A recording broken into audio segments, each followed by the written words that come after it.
Hello everyone, आज हम बात करने वाले हैं ऐसे 5 एप्लीकेशन के बारे में जो मेरा फेवरेट है, जो मैं सबसे ज्यादा यूज किया और मुझे सबसे अच्छा लगा। हालांकि जो बेस्ट चीज होता है ना, वो पर्सन टू पर्सन डिपेंड करते हैं। मतलब जो चीज मेरे लिए बेस्ट होगा वो किसी और के लिए बेस्ट ना भी हो सकते है ना, तो वो आपके ऊपर डिपेंड करता है। मैं आज जो है ना मेरी शेयर करने वाला हूँ। वहाँ पे सबसे पहले एप्लीकेशन की बात करें जो है शॉपिंग रिलेटेड, मतलब ऑनलाइन शॉपिंग रिलेटेड, क्योंकि आजकल ज्यादातर हम लोग ऑनलाइन शॉपिंग ही ज्यादा कर रहे हैं। और ऑनलाइन शॉपिंग की बात करें उसमें दो जो साइट है सबसे पॉपुलर है, पहला है अमेजोन, दूसरा है फ्लिपकार्ट। लेकिन ये जो एप्लीकेशन की मैं बात करने वाला हूँ ऐसे टाइम में हेल्प करते हैं। जैसे कभी कभार हम लोग ऑनलाइन में कोई प्रोडक्ट देखते हैं तो एक बात दिमाग में आती है कि ये जो प्राइस है सच में इतने में है या डिस्काउंट में थोड़ा कम बम भी मिल सकते हैं, और इसका प्राइस कभी कम हुआ कि नहीं, या जो कभी कम होने वाले हैं तो हम मुझे कैसे पता चलेगा।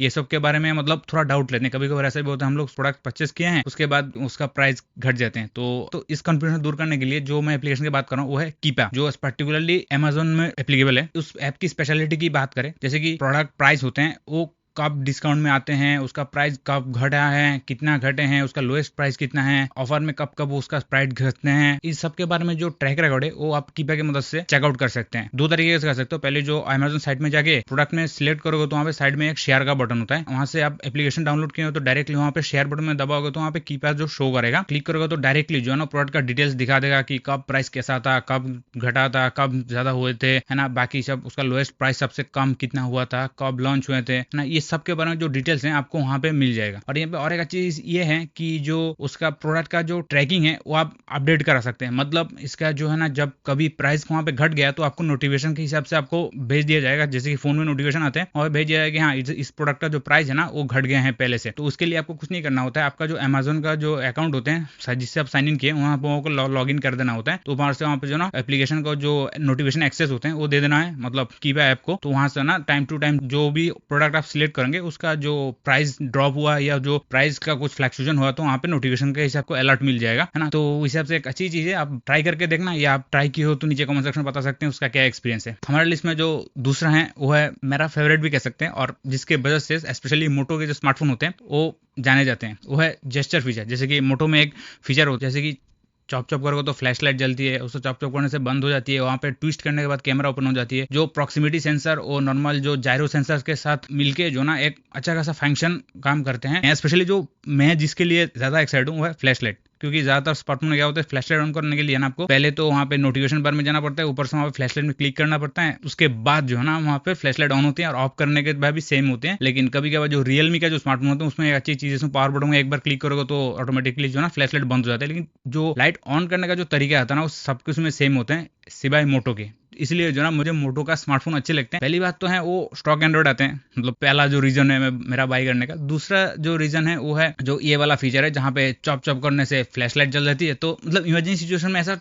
टाइम नहीं रहता है हम लोग हर बार वहाँ पे डिस्प्ले में जाके फ्लैश लाइट ऑन करेंगे। तो इमरजेंसी में जैसे कि टॉर्च लाइट में होता है, डायरेक्टली स्विच ऑन कर दिया तो टॉर्च जल गया। तो सेम चीज वहाँ पे अच्छे खासे एप्लीकेशन हो जाती है इस फीचर्स की वजह से। ऐप का जो नाम है जेस्चर स्वीट है, जहाँ पे आपको डिस्प्ले में कोई भी जो रैंडमली यहाँ पे जेस्चर करोगे जैसे सी लगाओगे तो कैमरा खुल जाएगा। मतलब वो मेरा हिसाब से बता रहा हूँ, आप कुछ सी में वहाँ पे गैलरी भी खुल सकते हैं ना, तो आपके हिसाब से आप कस्टमाइज कर सकते हैं, जो नॉर्मली हर किसी एंड्रॉइड स्मार्टफोन में मिल जाते हैं। और इसमें स्पेशलिटी है कि उसका जो प्रॉक्सिमिटी सेंसर होते हैं, जो ज्यादातर रेडमी फोन की बात करो तो प्रॉक्सिमिटी सेंसर इशू रहते हैं, तो आप प्रॉक्सिमिटी सेंसर से बहुत सारे टास्क कर सकते हैं। जैसे कि डबल वेब करोगे तो कौन सा ऐप खुलना है, ट्रिपल वेब करोगे तो कौन सा ऐप खुलना है। लेकिन इसमें एक दिक्कत ये है कि आप एक साथ जो ना एक ही टास्क कर सकते हैं। जैसे कि वहाँ पे शेक करके जो फ्लैश लाइट ऑन करने का जो फीचर है वहाँ पे दो ऑप्शन होती है, एक है लाइट शेक, दूसरा है हेवी शेक। मतलब वहाँ पे बहुत जोर से शेक करना पड़ेगा तभी चलेगा, नहीं तो कभी कभार जो लाइट शेक होती है ना वो मत करना, क्योंकि वो फोन उठाते ही हर बार थोड़ा मोटा तो शेक हो ही जाते हैं तो उसमें जल जाते हैं। तो वहाँ पे आपको उस हिसाब से कस्टमाइज कर सकते हैं, वहाँ पे सेटिंग भी मिल जाते हैं। यहाँ पे दो चीज एक साथ एक्टिवेट नहीं कर सकते। जैसे जेस्चर में आपको डबल वेब वाला करना है तो आपको ट्रिपल वेब वाला नहीं कर सकते, सब एक बार में एक ही यूज कर सकते हैं चीज है। लेकिन मेरे जो अच्छा लगा वो है का जो, तो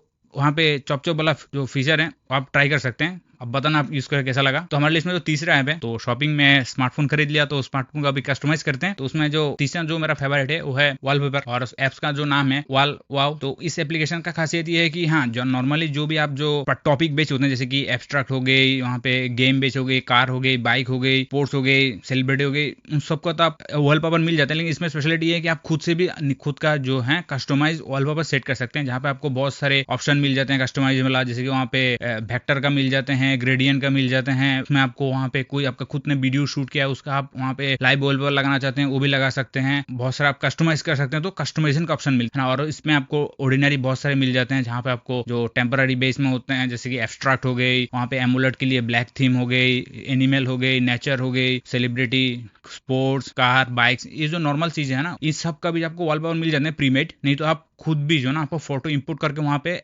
एडिट कर सकते हैं। वैसे बहुत सारे एंड्रॉइड का बहुत सारे जो एनिमल, मतलब जैसे कि आपके हिसाब से कस्टमाइज करना है, उसका कलर से लेके छोटे से छोटे डिटेल से लेके बड़े से बड़े डिटेल भी आप वहाँ पे कस्टमाइज कर सकते हैं। तो आपके लिए खुद के लिए जो कस्टमाइज वॉलपेपर आप सेट करना चाहते हैं तो आपके लिए एक अच्छा ऑप्शन हो सकती है। तो बताना आप यूज करके कैसा लगा और आप यूज करते हो तो आपका क्या एक्सपीरियंस है। और हम लोग तो वॉलपेपर सेट कर लिए, अब जो है ना लॉक स्क्रीन भी सेट कर लेते हैं अच्छे कैसे, है ना। जैसे कि अभी मेरा स्मार्टफोन में जो लॉक स्क्रीन है वो ये वाला है।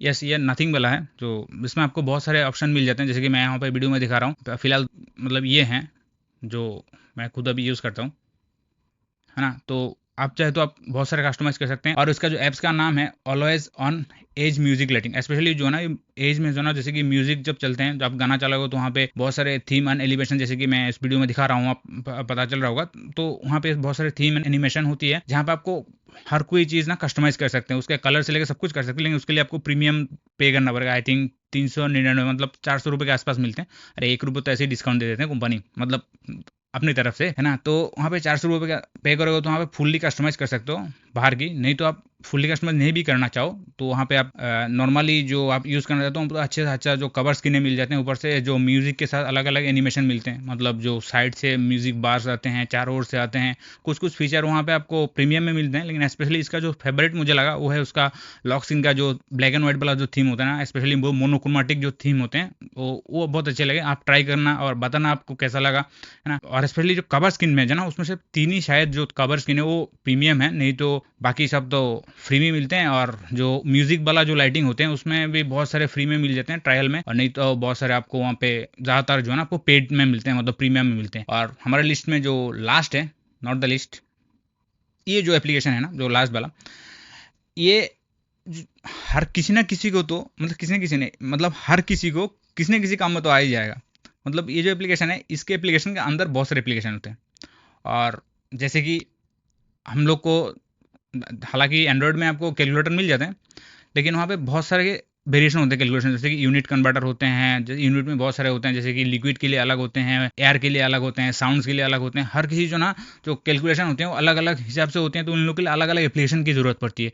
तो ये जो एप्लीकेशन है इसके साथ आप जो है ना कैलकुलेशन में, नॉर्मल कैलकुलेटर तो मिल ही जाते हैं, नहीं तो जितने भी कैलकुलेटर होते, चाहे वो फाइनेंस की जो टैक्स कैलकुलेशन करना है, कमीशन करना है, कुछ भी करना है आप कर सकते हैं। नहीं तो आपको एलजेब्रा का कुछ भी करना है वो भी कर सकते हैं। पहली बात तो टैक्स एनिमेट कर सकते हैं, एनिमेट नहीं मतलब टैक्स को करेक्शन कर सकते हैं। आप कोई भी टैक्स रिलेटेड जैसे कि ब्लॉग लिखते होंगे या जो आप मेल भी लिखते होंगे ना, तो वहाँ पे टैक्स का जो इफेक्ट होते हैं, वेरियस टाइप के इफेक्ट होते हैं टैक्स में, जैसे कि फॉन्ट हो गई, उसकी जो वहाँ पे बीच में जो गैप कितना होना होगा, वहाँ पे जो पैराग्राफ में कितना लाइन्स होगा, कैसे होगा, ये सब डिजाइन होते हैं ना जो नॉर्मल जो ब्लॉग्स लिखते हैं उन लोग के लिए जो है ना एक अच्छा खासा ऑप्शन हो सकते हैं, आप चेकआउट कर सकते हैं। नहीं तो दूसरा जो ऑप्शन मिलते हैं वो है यूनिट कन्वर्टर। कुछ भी यूनिट है, जैसे कि लिक्विड हो गई, सॉलिड हो गई और साउंड हो गई, जिस चीज़ को आप मेजर करना चाहते हैं उससे आप मेजर कर सकते हैं। और वहाँ पे यूनिट जो है ना आप कन्वर्ट कर सकते हैं, जैसे कि सेंटीमीटर से मीटर में कर सकते हैं, मीटर से किलोमीटर में कर सकते हैं, किलोमीटर से सेंटीमीटर, मतलब जितने भी चीज़ है ना वहाँ पे कन्वर्ट करने के लिए वो आपको मिल जाएंगे। और जो मैं सबसे ज़्यादा यूज़ करता हूँ, स्पेशली इस चैनल में आपको बहुत सारे देखा होगा, जो थंबनेल में डिजाइन करता हूँ उसमें ग्रेडियंट टाइप का फिनिश होते हैं, तो उसके आपको इमेज कन्वर्टर भी, मतलब इमेज एडिटर भी मिल जाए छोटा मोटा, मतलब ऐसे पूरा नहीं मिलते, मतलब बेसिक मिलते हैं, जहाँ पे आपको वहाँ पे इमेज को रिसाइज करना है तो रिसाइज कर सकते हैं। कभी कभार होता है ना कि हम लोग का जो फोटो का जो साइज है वो बड़ा हो जाता है, तो उसको छोटा कर सकते हैं, मतलब रिसेस ऑफकोर्स नाम ही है ये। नहीं तो आपको वहाँ पर कभी कभार देख रहे होंगे जो थंबनेल में, जैसे मेरा भी थंबनेल में जो राउंड शेप होते हैं ना, तो उस राउंड फोटो एडिट करना है तो वहाँ पे डायरेक्टली वहाँ फोटो में क्लिक करके गैलरी से एडिट कर सकते हैं। नहीं तो आपको जो ग्रेडियंट वाला मैंने बताया उसमें मैं तो ज़्यादातर यूज़ करते ही हूँ, मैं देखा होगा, तो ज़्यादा यूज़फुल है मेरे लिए। नहीं तो मैं तो आपको वहाँ पे कलर टूल भी मिल जाते हैं और वहाँ पे रैंडमाइज टूल भी मिल जाते हैं, जैसे कि स्पिनर हो गई, जैसे कि मतलब टाइम पास के लिए, जैसे रॉक पेपर सीजर आप खेलते होंगे, मतलब बचपन में लोग खेलते हैं, नहीं अभी भी खेलते होंगे, तो रॉक पेपर सीजर भी आप खेल सकते हैं। वहाँ पे टॉस भी दे सकते हैं, जैसे कि हेड और टेल होते हैं वहाँ पे, वो भी दे सकते हैं, है ना। और जो बॉटल स्पिनर होते हैं, स्पिन करके मतलब टाइम पास के लिए हो जाते हैं ना, तो बॉटल नहीं हो तो स्मार्टफोन से निकालो बॉटल स्पिनर आप खेल सकते हैं, मतलब खेल नहीं मतलब यूज कर सकते हैं। और एक अच्छी चीज इसमें ये है कि जो स्पेशली जो बिजनेस लोग हैं उन लोग के लिए ज्यादातर आजकल जो है ना QR कोड का बहुत ट्रेंड चल रहा है, जैसे कि हर किसी को कस्टमाइज QR कोड बनाना है। जैसे कि UPI पेमेंट अब ज्यादा लोग करते होंगे, वो भी एक काइंड ऑफ QR स्कैनर में आपको स्मार्टफोन रख के डायरेक्ट पे कर देते हैं। तो वहाँ पे आप जो है ना कस्टमाइज QR कोड जो है ना जनरेट कर सकते हैं, और उसमें आप आपके खुद के हिसाब से जो ना जो डिटेल से डाल सकते हैं। मतलब जो आप QR कोड स्कैन करेगा तो जो स्कैन किया है वो कस्टमर कहाँ जाएगा, आपकी वेबसाइट में जाएगा, आपके जो सेल्स पेज में जाएगा, या आपका नाम डिटेल्स पूरा आपको मिल जाएगा। जैसे कि अभी का क्या होते हैं, पहले बिजनेस कार्ड होते हैं, जैसे कि लोग कार्ड बांटते हैं, ये मेरा कार्ड है, ये कंपनी में। अभी ऐसा नहीं होता, अब ज़्यादा QR कोड लगा होता है। QR कोड वहाँ स्मार्टफोन से कैमरा से स्कैन करोगे, सीधा वहाँ पे पूरा कंपनी का डिटेल्स, क्या नाम है, नंबर है, उसका पूरा डिटेल्स आ जाते हैं। तो ज़्यादा सिंप्लीफाइड भी होते हैं, थोड़ा मॉडर्न भी देखते हैं, है ना। तो वहाँ पे मतलब ज़्यादा एफिशिएंट होता है ना, लोग कितने कार्ड छपाओगे, कितना बिकेगा, है ना। तो इसमें ऐसा कोई झंझट नहीं है। यहाँ पे डायरेक्ट मुझे फीचर जो ना अच्छा लगा, जहाँ पे आपको मैंने यहाँ पे डिस्प्ले कर रहा हूँ, तो ऑलमोस्ट जो QR कोड से जितने भी चीज़ आप कर सकते हैं, तो वहाँ पे आप अपनी खुद की हिसाब से कस्टमाइज करके डाल सकते हैं, वो भी फ्री है ये, है ना। और सेम एप्लीकेशन में आप कर सकते हैं, वहाँ पे आपको बचत भी हो जाएगी, एक एप्लीकेशन में सब कुछ मिल जा रहा है। जैसे कि आपको टेक्स्ट टूल मिल रहे हैं, वहाँ पे इमेज टूल मिल रहे हैं, कैलकुलेशन टूल मिल रहे हैं, वहाँ पे आपको कलर टूल मिल रहे हैं, और फिर यूनिट कन्वर्टर मिल रहे हैं। और अच्छी चीज़, डेवलपर के लिए भी कुछ ऑप्शन है, जैसे कि जावा, XML, ऐसा कुछ होता है ना। मतलब मैं तो कोडर नहीं हूँ, जिन लोग कोडर हैं वो अच्छे से बता सकते हैं वो क्या यूज़ है, लेकिन हाँ उसके लिए भी एक टैब मिल जाता है डेवलपर ऑप्शन वाला। तो वहाँ पे आपको, जैसे कि दूसरा है जो जनरल के लिए होते हैं, जैसे QR कोड की जनरेटिंग हो गई, वहाँ पे जो स्कोर बोर्ड जो जनरेट करते हैं, ये सब जो ना आपको मिल जाते हैं, जिसको शायद रैंडमाइज टूल कहते हैं। और लास्ट में जो ना जनरल टूल मिल जाते हैं, जैसे कि आपको कोई भी नंबर किसी 1 to 1000, okay what ever the number is, तो आपको उसको, उस नंबर को आपको रोमन न्यूमरल में कन्वर्ट करना है, तो वो भी कर सकते हैं। ऊपर से आपको स्केलर भी मिल जाते हैं, जैसे नॉर्मल सबका स्केल नहीं है तो स्मार्टफोन लगाओ तो वहाँ पे स्केलर का ऑप्शन भी मिल जाते हैं, बहुत सारे मिल जाते हैं जनरल में। और जनरेटिव टूल्स में मैंने बताया, जैसे कि QR कोड भी होते हैं, ऐसे भी बहुत सारे आप जो है ना कुछ लमसम से लेके बहुत सारी चीजें आपको एक्सप्लोर करोगे तो पता चलेगा। मुझे जहां तक लगा कैसा यूज हो सकता है, जैसे कि रैंडमाइज टूल में मैंने बताया व्हील मिल जाएगा, और पे रॉक पेपर सीजर का जो गेम है वो खेल सकते हैं, बॉटल स्पिन कर सकते हैं, टॉस भी हो सकती है। मतलब अब चेकआउट कर लेना, अच्छा खासा टाइम पास आप कर सकते हैं बिना इंटरनेट के। यही 8-9 टूल मिल जाएंगे, उसके अंदर भी बहुत सारे टूल मिल जाते हैं। और ऑफकोर्स ये सब जो टूल हैं, तो ऐप का नाम क्या हो सकते हैं, बहुत क्रिएटिव है, टूली, और क्या होगा, टूल से टूल ही होते हैं। और इसका जो डिज़ाइन है ना, डिज़ाइन थीम मुझे बहुत अच्छा लगा, आप देख सकते हैं, जैसे कि मैंने यहाँ पर वीडियो लगाया तो डिज़ाइन थीम ही अच्छा खासा है। तो यही है मेरा टॉप 5 बेस्ट 2023 वाला एडिशन। मतलब एंड्रॉयड ऐप्स की बात करें तो, हालांकि आईफोन तो मेरे पास है नहीं तो मैं बता नहीं सकता, लेकिन होपफुली जो एंड्रॉयड में होते हैं आईफोन में मिल जाते हैं। मतलब ऐप स्टोर में मिलते हैं कि नहीं मिलते हैं बताना। मतलब ये जो ऐप्स है मैंने बताया, आपको आईफोन यूज़ करते हो तो सर्च करके बताना कि आपको आईफोन में ये सब ऐप्स मिलते हैं कि नहीं मिलते हैं। आप इनमें से कौन सा एप्लीकेशन पहले से यूज़ करते हैं या इस एप्लीकेशन के बारे में जानते हैं, let me know in the comment section. तो आज के लिए इतने। आपको वीडियो अच्छा लगा तो लाइक कर देना, चैनल में नए हैं तो सब्सक्राइब कर देना। मिलते हैं नेक्स्ट वीडियो, तब तक के लिए नमस्ते, थैंक यू, सी यू।